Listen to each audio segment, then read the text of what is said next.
Ataquem el punt 7 del temari, repartiments directament proporcionals.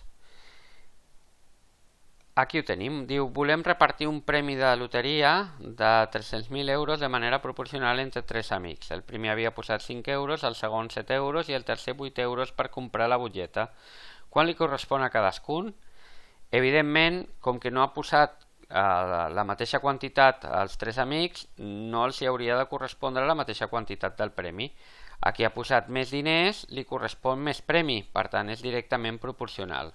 Aquí ho tenim, un premi de 300.000 euros a repartir entre 3 amics, el primer posa 5, el segon 7 i el segon 8 euros. Com ho repartim? Doncs farem un repartiment directament proporcional. A més diners posats li correspon més premi. Plantegem les nostres dades. A veure, aquí ho tenim. Primer de tot, tenim que el primer ha posat 5 euros, el segon 7 i el tercer 8 euros. Sumem aquestes quantitats. Aquest és el primer pas, sumar aquestes quantitats. 5 i 7, 12, 12 i 8 farien 20 euros en total. I ara ja podem plantejar les nostres proporcions. Si el premi fos de 20 euros, li correspondrien al primer amic 5 euros. Com que el premi és de 300.000 euros, li correspondrà X euros. Proporcionalitat directa i producte de creuats. Farem 5 per 300.000 i dividit entre 20 i això ens donarà 75.000 euros. Fem el mateix pel segon amic. Si el premi fos de 20 euros, li correspondrien 7 euros. Com és de 300.000, li corresponen I euros.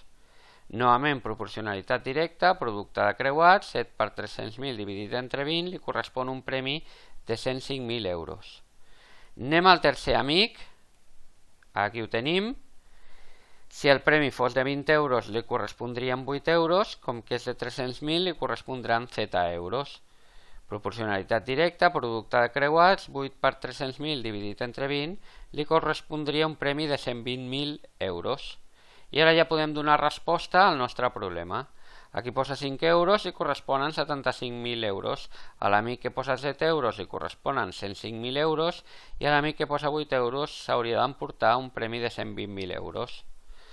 Doncs fins aquí els problemes de repartiment directament proporcional. Recordeu, el primer que fem és sumar les quantitats inicials i a partir d'aquí ja plantegem les proporcions.